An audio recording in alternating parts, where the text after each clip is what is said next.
হরে কৃষ্ণ। প্রিয় দর্শক বন্ধুরা, আবারও চলে এলাম তোমাদের সামনে একটি নতুন রেসিপি নিয়ে। তো আজকে আমরা বানাবো দারুণ স্বাদের এই মাশরুম। এই রেসিপিটি তৈরি করার জন্য আমি এখানে বাজার থেকে 1 কিলো ফ্রেশ মাশরুম নিয়ে এসেছি। এবার আমরা মাশরুমগুলো ছোট সাইজ অথবা বড় সাইজের করে নিচ্ছি। একটা মাশরুমের কোয়া নিয়ে হাত দিয়ে এগুলোকে ছোট ছোট সাইজ করে নিচ্ছি।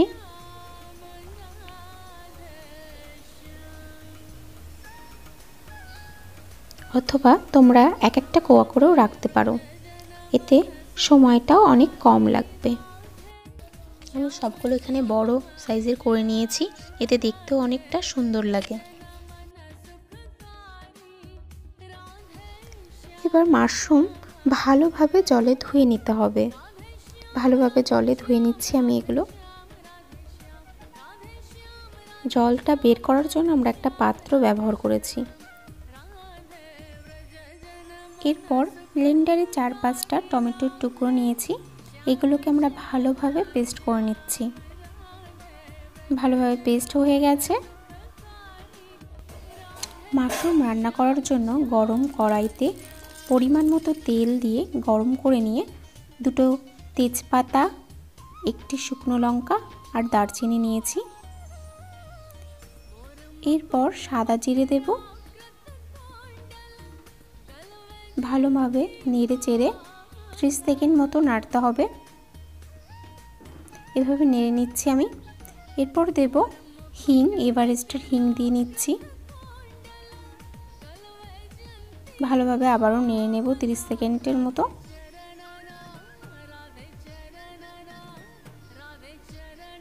এবার আমরা এখানে নিয়েছি আদা, কাঁচা লঙ্কা বাটা। ভালোভাবে নেড়ে নিচ্ছি যাতে কড়াইতে না লেগে যায়।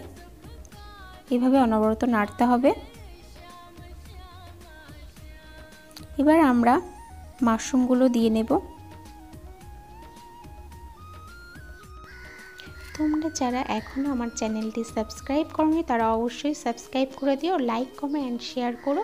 কমেন্টে জানিও কেমন লাগলো তোমাদের এই রেসিপিটি। এবার আমরা মাশরুমগুলোকে ঢেকে দিয়েছিলাম কিছুক্ষণের জন্য, ভালোভাবে সেদ্ধ হয়ে গেছে।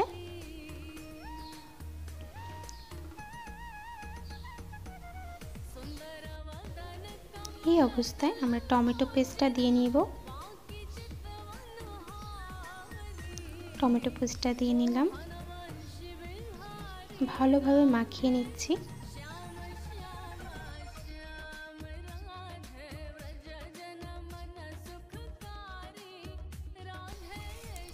স্বাদ অনুযায়ী আমি এখানে লবণ দিয়ে নিচ্ছি।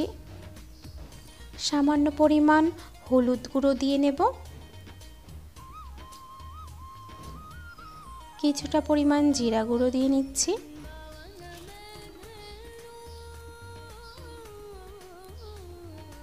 অল্প পরিমাণে চিনি দিয়ে নিচ্ছি, এটা অপশনাল, আপনারা চাইলে দিতেও পারেন নাও দিতে পারেন, তবে নিরামিষ রান্নায় চিনি দিলে আমার রান্নার স্বাদ আরও ভালো লাগে। এবার আমরা ঢাকনা দিয়ে ঢেকে দেব 2-3 মিনিটের জন্য। 2-3 মিনিট পর আমরা ঢাকনাটা উঠিয়ে এখানে 2 থেকে 3 কাপ পরিমাণ জল দিয়ে নিচ্ছি। ভালোভাবে জলটা দিয়ে মিশিয়ে নিচ্ছি। এই সময় আরও একবার আমি ঢাকনা দিয়ে ঢেকে দিচ্ছি। 4-5 মিনিট পর আমরা ঢাকনাটা উঠিয়ে যখন টকবক করে ফুটবে তখন এখানে আমরা গরম মশলার গুঁড়ো দিয়ে নেব। সবশেষে 1 বা 2 চামচ আমরা ঘি দিয়ে নেব।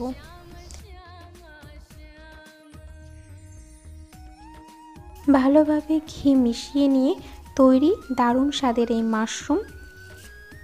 আপনারা বাড়িতে অবশ্যই একবার ট্রাই করবেন, খুবই সহজ এই রেসিপিটি। ভিডিওটি আপনাদের কেমন লাগলো অবশ্যই কমেন্টে জানাবেন।